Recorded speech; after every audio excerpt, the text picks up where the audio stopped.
Moi, je suis Nadine Begou, je suis en charge de l'animation du réseau départemental territoire éducatif qui est à l'origine de la manifestation Graines de Môme qui en fait a débuté en 2007.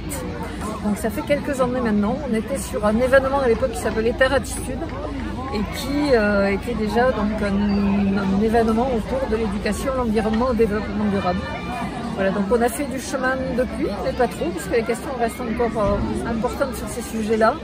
Et aujourd'hui, on en est à la 9e en fait, organisation, parce que le principe à chaque fois, c'est que la manifestation est organisée sur un territoire ariégeois différent.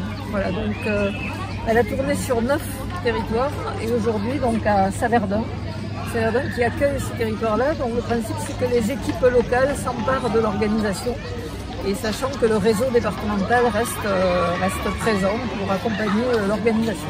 En fait, si c'est Saverdun aujourd'hui, c'est parce que c'est un des territoires qui n'avait pas encore organisé cette manifestation.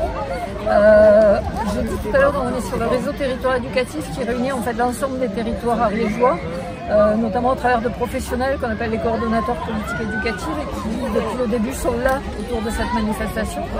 Et en fait, on ne désigne pas, quoi. C'est chacun qui est volontaire à un moment donné dans l'organisation, qui se le sent plus ou moins à un moment ou qu'un autre. Et voilà, donc petit à petit, ça tourne de façon tout à fait naturelle. Dans l'histoire, on est passé d'une manifestation par an à une manifestation tous les 2 ans. Et puis il y a eu la coupure au Covid en fait qui fait qu'on a interrompu pendant 5 ans et que l'on redémarre peut-être sur un nouveau cycle, mais la prochaine sera plutôt dans 2 ans que l'année prochaine. C'est quand même une lourde organisation, ça mobilise pas mal de monde, donc 2 ans c'est plutôt raisonnable. Au côté ferme et les 2 pas. Au côté ferme et les 2 pas. Encore.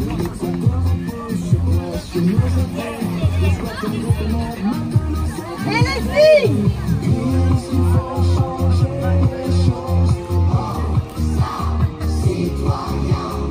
Donc 20 territoires, donc plus de 400 enfants et 20 territoires, une centaine d'animateurs et d'intervenants.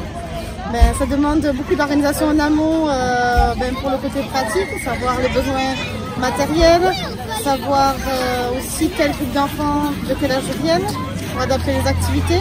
Donc ça demande toute une organisation très importante, mais c'est très enrichissant et pour les enfants, et pour les animateurs et pour nous. De faire une journée ludique sur le thème du développement durable, qui est quand même une thématique très importante, surtout sur le département ariégeois. Je pense que ça tient à cœur à tous les coordinateurs. Donc c'était important de se retrouver dans cette journée d'apprentissage, mais de manière ludique, de savoir-faire pour améliorer notre quotidien. Surtout qu'il y a eu 2 journées de formation en amont, justement pour que le message qui soit véhiculé aujourd'hui soit positif. On ne voulait absolument pas effrayer les enfants ou jouer sur l'anxiété. C'était qu'est-ce qu'on peut faire aujourd'hui pour préserver demain. Et la thématique c'est Bienvenue en 2050, des idées plein les mains. Donc c'est qu'est-ce qu'on peut faire aujourd'hui au niveau de nos habitudes pour préserver demain. Chaque groupe d'enfants aura 6 ateliers. Donc sur les 6 pôles de thématiques qui existent, ils auront un atelier sur chaque pôle. Donc il y a le pôle habitat, le pôle savoir-faire, vie quotidienne, le pôle alimentation, santé, mobilité douce, le flash mob qui est un moment ludique tous en commun,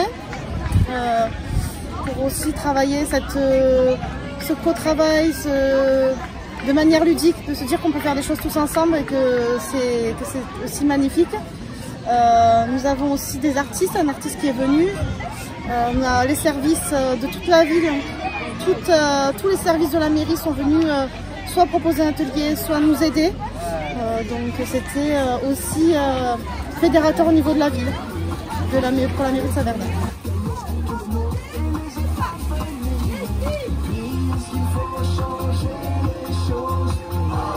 Alors il y a plusieurs niveaux de personnes, on va dire. On a démarré donc avec le réseau territoire éducatif, comme je vous disais, le RESEDA. Donc là on était sur une 50aine de personnes à peu près mobilisées au total, avec à des niveaux différents, de la conception après à la préparation des jours J.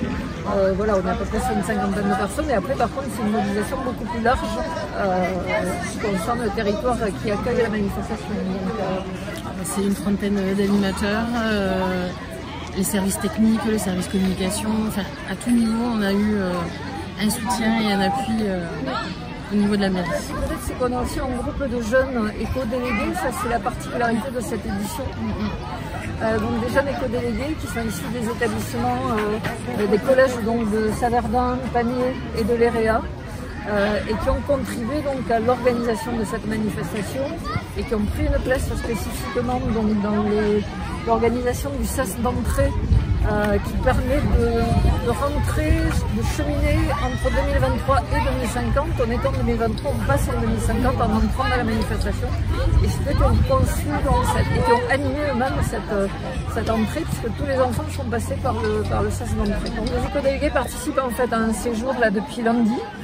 Puisqu'ils sont hébergés à la Belle Verte, donc au Vernet, sous tente, ce qui permet aussi de souder le groupe autour de l'organisation et de les investir davantage dans le projet, ce qui a bien fonctionné. On a un super groupe là qui a vraiment contribué énormément à la réussite de cette manifestation.